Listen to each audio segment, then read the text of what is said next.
Alfred's group has been measuring waves underneath the ocean, which are an important process for causing the ocean to mix and generate the large-scale ocean circulation, again, with a lot of in situ measurements, looking at the turbulence.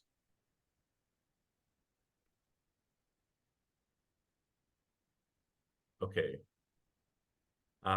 Okay, so it looks like I switched this to a PDF, but I lost the animations. So I'm sorry for that. So Professor Howe is a new assistant professor here, joint between Scripps and mechanical engineering, looking at different wave interactions. But unfortunately, I lost the animations. Shangfeng Ji has been looking at climate variability, also to better predict climate change and how climate variability will shift with that.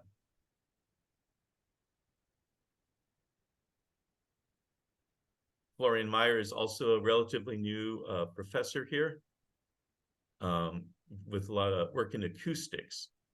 You can see that, trying to figure out both like whale tracking you can see there, but also what can be understood about ocean through acoustic measurements. Uwe Sind is another one of our labs here, again, also with a lot of in situ measurements and gliders, monitoring various processes in the ocean. And Professor Amado Evan is recently getting into dust aerosol, especially like in the Salton Sea region, which is east of the mountains in San Diego, trying to understand what develops dust storms and the impacts they have.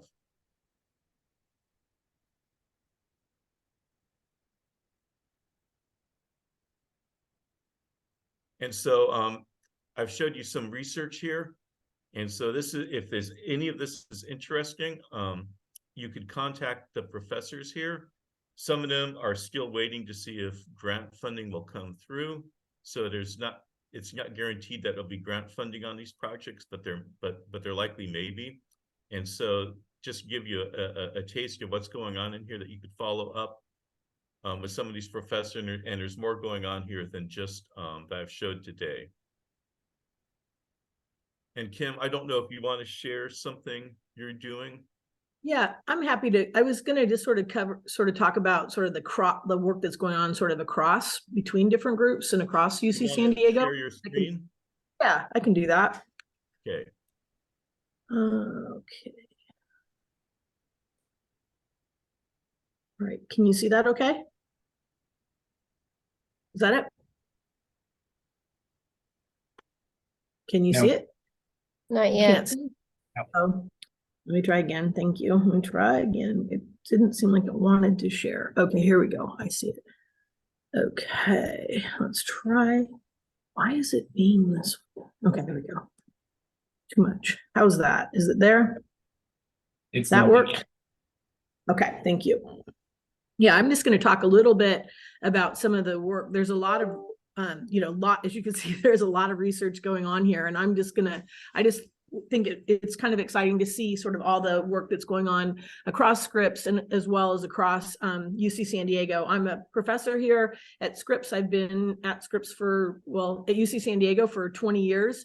I direct the National Science Foundation Center, which brings together people across Scripps, across the campus, data science, oceanography, atmospheric chemistry, sort of microbiology. So it's a really exciting time here. And the other thing we've just launched is a new institute, which is really looking at the effects of the ocean now, not only sort of the effect on climate, but also the effects on human health, which is becoming more and more prevalent. So as I say, I'm just speaking sort of on behalf of a lot of other professors. We all work together.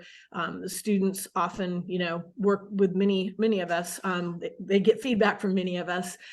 It's a really sort of a joint effort that I want to talk about. So I just want to, again, I think Joel did a great job of sort of putting up different projects. And again, I want to sort of go over the cross-disciplinary aspects, because for all of these problems, there's just that we're trying to address. I mean, one of the things I think Scripps does well is train students to sort of tackle these large scale environmental problems.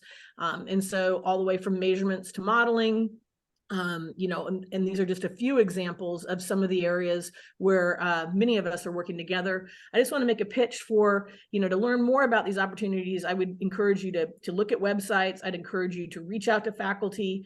A little bit of advice when you write to the faculty, talk about which aspects excite you the most. Make it as kind of a specific email is always something that catches our attention more. And we're happy to talk with any of you separately as you prepare your applications. So this is a little bit of background on what I do. There's a lot of people here at Scripps that look at aerosols as well as gases in the atmosphere. I'm an aerosol person, but do a lot on trace gases as well. And I think most of you probably know what aerosols are. They've gotten a lot of attention through the pandemic. But this just shows, sort of how they interact, how they travel around the globe, how they affect our weather and climate. And again, there's a number of people here at Scripps that are working on problems related to aerosols from both a modeling and measurement perspective. Another thing that people at Scripps are working on, and there's a specific center that Marty Ralph runs, and many people are involved in it as well, called CW3E, the Center for Western Weather Water Extremes. I think I got those right. But basically, as our climate is changing, we're starting to see this pattern where we're getting either these atmospheric rivers, which I think we're just on the verge of getting one right now, where we have lots of flooding. And there's, Scripps is really a central place where that's being studied, but you either get too much water or not enough. And sort of we're getting this interesting split in how basically as a result, as our climate is changing. And so many of us are looking at that. This is a study we did with Marty Ralph's group years ago, and we were able to show that dust and biological aerosols all the way from Africa changed the snowfall here in California. And so again, this is just an example of how you can combine atmospheric chemistry and weather and climate all in sort of one package and learn a lot about what's going on. And so this is one of our bigger discoveries that was an exciting one to make. I just want to also talk a little bit about the facilities. This is a new facility called SOARS. I'm just going to give a little snippet about it, but it's a global facility. It's the only one of its kind. We can control the temperature of the water all the way to the point where we can make sea ice. It's an integrated system with winds and waves and 36,000 gallons of seawater that we pump directly into the system. So let me just show you this. SOARS is an instrument. This is Grant It Dean. reproduces the biology, the chemistry, and the oceanography of the wind-driven sea. SOARS stands for the Scripps Ocean Atmosphere Research Simulator. It's an instrument funded by the National Science Foundation, supported by UC San Diego. We've always known that the air-sea boundary is important. What we didn't understand was how the combination of biology and chemistry and wind and waves were all working together to create this unique and special place that impacts weather and climate. How are we going to understand this complex, connected system so that we can predict what future climate's going to look like and what future weather's going to look like? So that gives you a little taste of that, of sort of the facilities that we have here that you can, that everyone has access to. And as I say, people from all over the world can come and work and basically use this facility. Another thing I just want to touch on, this is work that actually a picture provided by Mark Merrifield, who I believe is going to be talking about some of this, but it looks at flooding that's local here, where we're getting billions of gallons of raw sewage down by the Mexican border. And so we worked with Falk Feddersen and Sarah Giddings and many others. Sort of one of the things that they do really well is understanding ocean currents. And so one of the really powerful things at Scripps is that we have both people looking at the ocean as well as the atmosphere, but now we're really starting to work together to look at the combination, because as we know, they're connected. But A lot of times people will look at one or the other. So we piggybacked on this early study where they put dye in the ocean. They've done this now twice. And you can look at the currents, and those near shore currents are the ones that are really hard to map out. But the idea was to look at sort of how far the pollution went and how it impacted people who went to the beach or swimmers. We came along with air samplers. These are a couple of my graduate students, Matt and Charlotte, that have both graduated now. And we looked at how this waterborne pollution impacts the air. And so one of the really exciting things I think that is going on here is sort of thinking about this connection between the ocean and the atmosphere. This is work from the center, the NSF center that I ran for 13 years called CASE. And it really looks at what gets out of the ocean, all the way from all the microbes to the gases that get out. But now we're starting to really think about, in this region and other regions of the world, what about what are humans doing to coastal environments, and how is that affecting our air quality and climate? So this is a brand new project that has created quite a bit of interest. And there's, again, a number of researchers here at Scripps that are working on this project. And so one big question is this a way that people can get exposed to pathogens and pollution? The answer is yes, but we're trying to understand this better now. So I think that's it. I'm going to stop there. I just wanted to give you a little bit of a taste of what we're working on. And Joel, I'll hand it back to you. Thanks, Kim. That was really great, showing that all the various connections that come together with all the different research directions people are doing to put something bigger than the sum is bigger than just the parts. And I think, let me share my screen again. I'll go back to the, okay. So here's just a list of the general admission requirements. I think this is on the website. This is so that students are prepared to succeed in our courses in the first year and have a good foundation for their future research. And often it helps to have more course background in physics or math or chemistry, depending upon your research area, than is here. So more, is helpful, but this is the basic requirements, and they differ between the three curricular groups because the three curricular groups have slightly different they have different first year courses and different areas of research focus.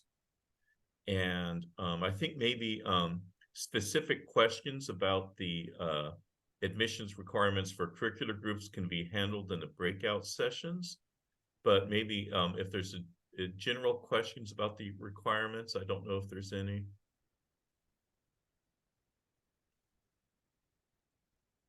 The process is here. I think this year the applications are due on December 6th, and then they're going to be every application is going to be reviewed by multiple faculty, depending upon the focus area of the research interests of the applicant. Which faculty member will do it, and then we'll meet the curricular groups will meet in mid to late January to decide preliminary admissions of students. And then also invitations to come to our open house and meet faculty in person, which I think will be, I don't know the exact date, sometime in February.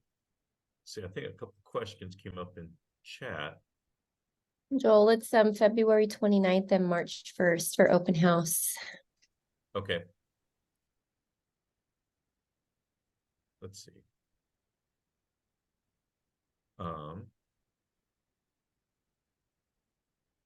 Okay, so I think we have a couple questions. Maybe some of that can be handled in the breakout sessions.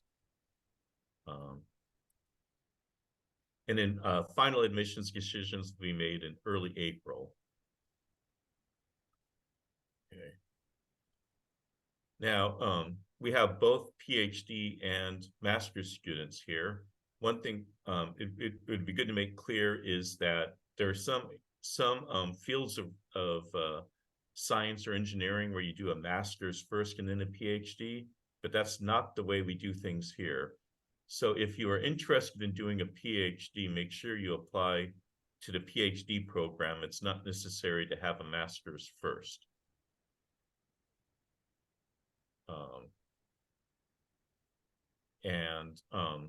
Also, it's useful to talk to potential faculty advisors ahead of time to see if they look like they're working in an area where you have some research interest, maybe like to do a project or something related to that, to contact various faculty.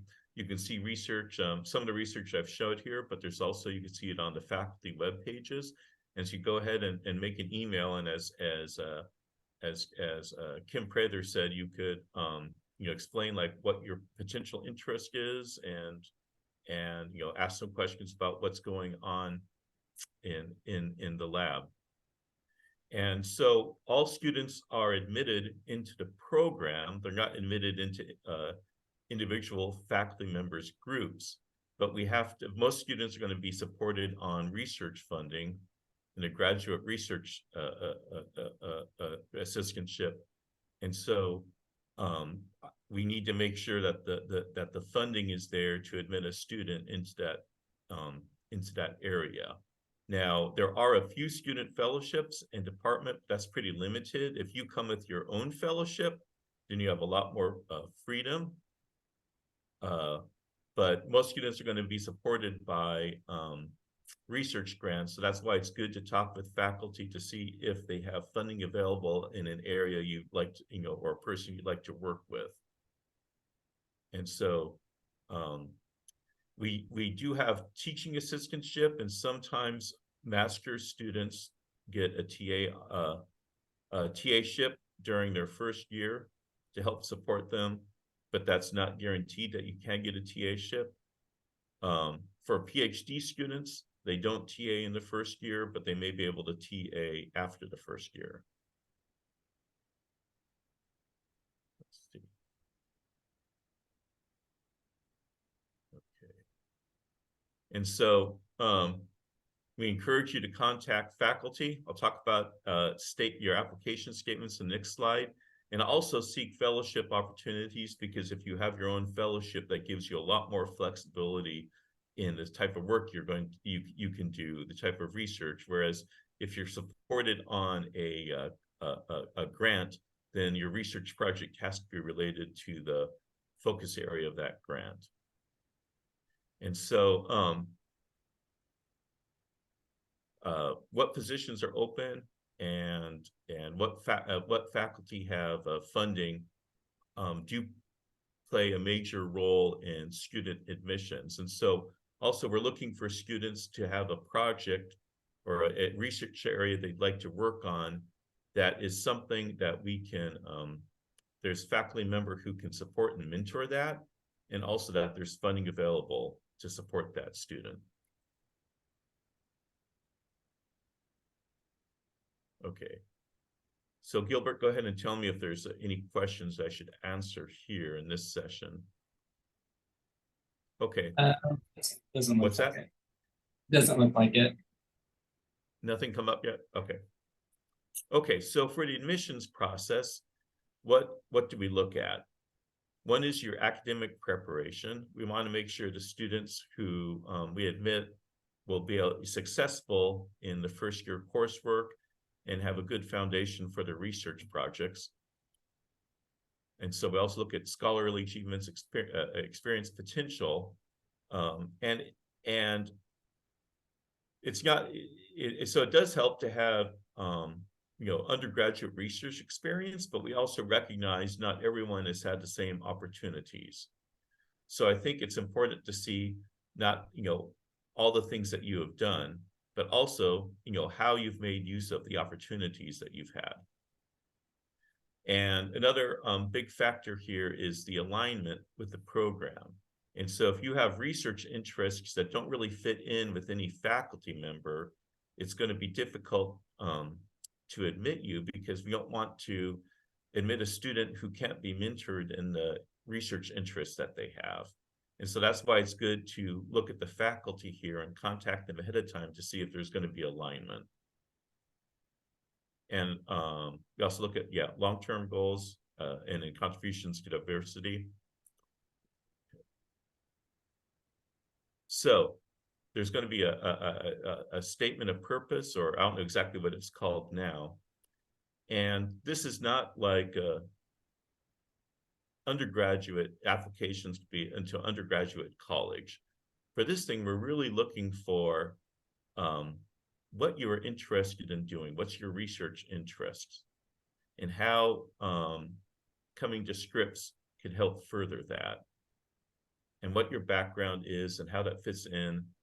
And so this is really a place for us to see, like, to really tell us about yourself and what you're looking to get out of why you want to do a PhD and how you see that could happen here at Scripps. And so you could talk about, challenges or hardships, and all of us have had that. And so no one, comes here with a perfect record, and how you've made use of opportunities you've had,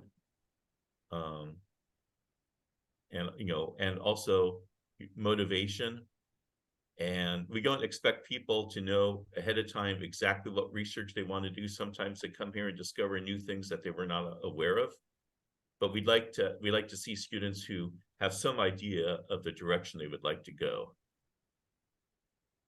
and how that might fit in with our program here. And so the contributions to diversity, equity, and inclusion. And also, a self-appraisal. So this is also an opportunity, to share about yourself and how you've made use of opportunities and challenges you faced. And I think that comes to the end of the general admissions information. Are there any questions I could answer, Gilbert? Yeah, there's a general question about the issue of funding. Is it appropriate to discuss that when reaching out to potential advisors? Okay, yeah, well, where is this question? Or Is in the chat. So when reaching out to prospective advisors, is it appropriate to ask if there is funding to take on a student? Yeah, I think that's quite appropriate, because if there's not funding to take on a student that year, if you don't have a fellowship, or if there's not some alternative, I mean, that would be something that would have to be worked out with the advisor. But basically, we want every student that gets admitted, we want to have identified funding for that student one way or another. So that is something appropriate to ask advisors, either if they have funding available, or if there's something you can do to put together funding.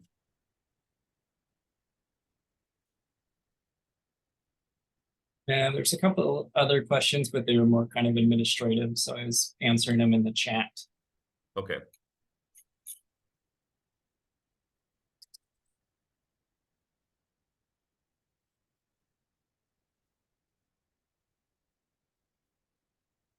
Let's see. Well, should I glance through some of the chat here, or I guess people could also raise hands if that could be seen.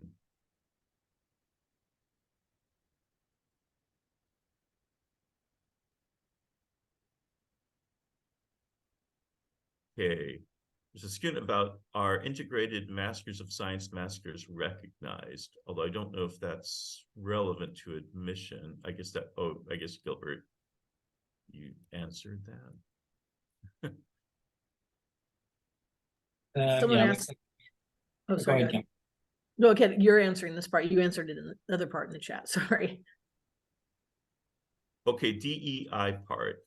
Yeah, that's what I was Okay, gonna say. I don't know if I guess I'm probably not the best person to answer about the DEI. Maybe that could be discussed in breakout sessions, or if someone has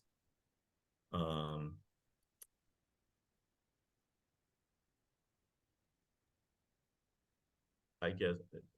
Yeah, I think maybe we can discuss that in the breakout rooms, just given that each group has its own rubric that it uses to Okay. evaluate applicants, and there is a DEI section within the rubric for each group.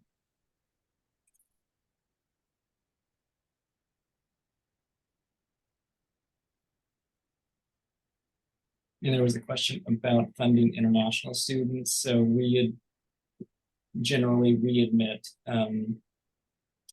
California residents, non-residents, and international students across the program. The funding guarantee that you receive will cover all applicable tuition and fees. So if you're an international student, that includes the non-resident fees.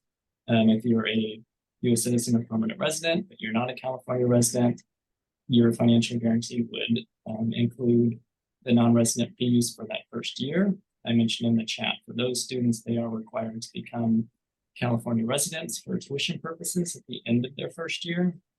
But just generally speaking, we don't differentiate between applicants. So other departments might have a focus on just admitting California residents because of the cost associated with it.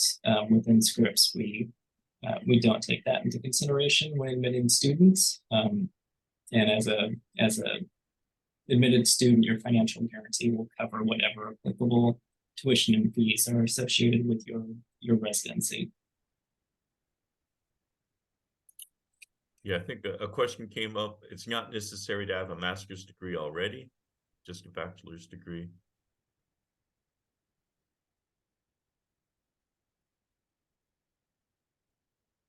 Okay, I think maybe a question about physics background, like a question like don't have enough. I think maybe that'd be better off in the breakout sessions, because that may be specific for the curricular groups, like background physics courses.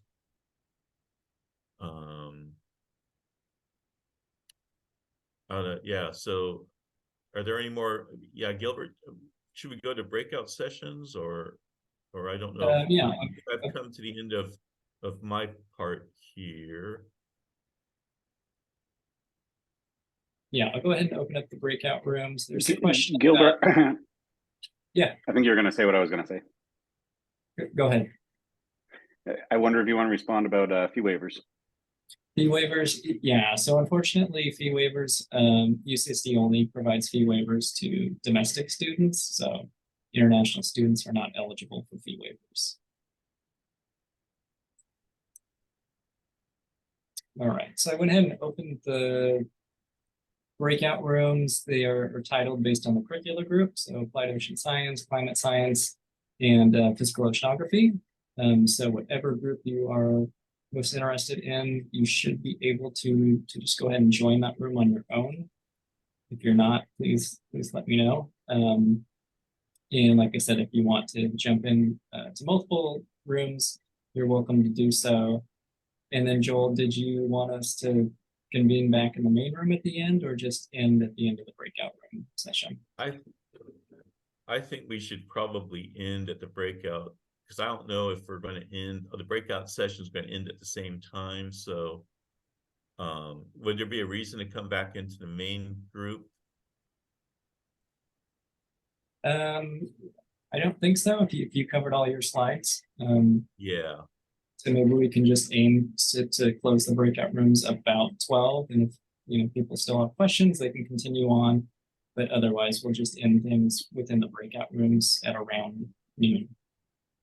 Okay, will that be enough time? I guess 20 minutes. I guess it's just for questions then. Yeah. Yeah, and we'll keep them open so folks are welcome to stay as long as they want. Just to give everyone kind of an idea on the format for the rest of the day. Okay.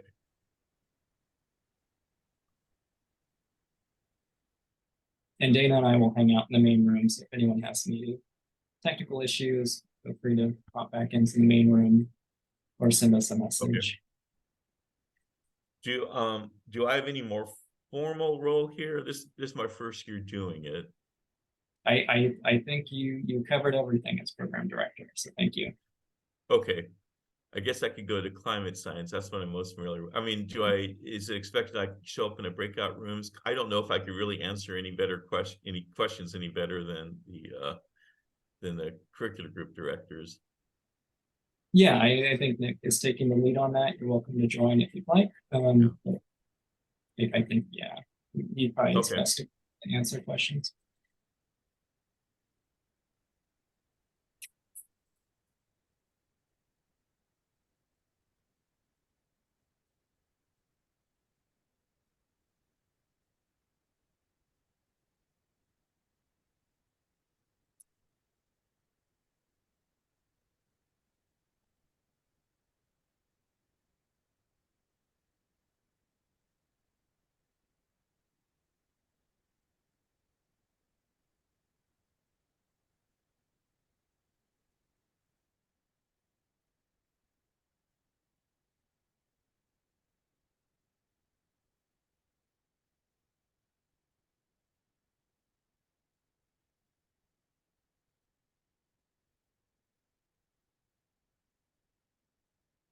Yeah, for anyone still in the main room, you should see a button at the bottom of your Zoom screen that says breakout rooms. You should click on that. You should be able to select which breakout room you want to go to.